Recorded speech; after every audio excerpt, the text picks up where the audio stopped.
Alamin naman natin ang sitwasyon sa pahalik ng Poong Jesus Nazareno sa Quirino Grandstand sa Maynila. Si Isaiah Merafuentes sa Detalye Live. Isaiah.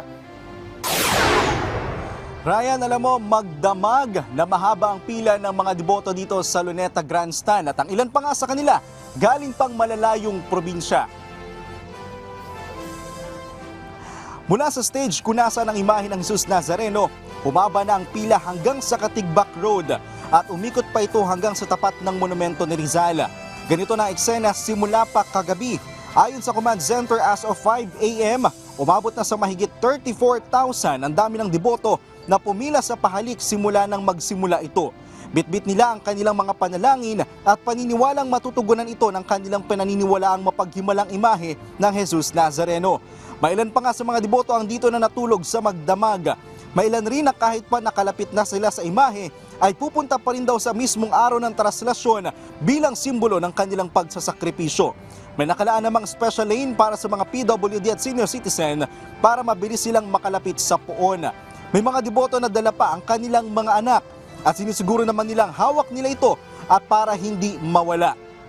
Ryan, hanggang sa ngayon, mahigpit pa rin ang seguridad na ipinatutupad dito. Nakakalat pa rin ang mga kapulisan. Higit 12,000 pulis ang ipakakalat sa January 9 o bukas. At ayon sa PNP, magdideploy din sila ng mga nakasibilyang pulis sa mismong araw ng traslasyon.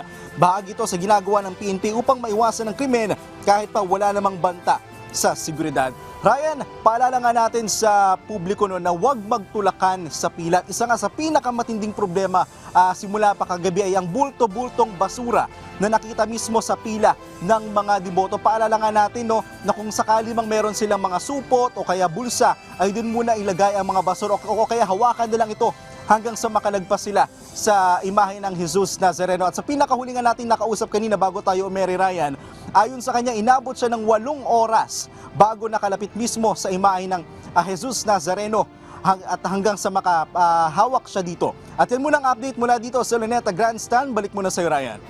Maraming salamat, Isaiah Merafuentes.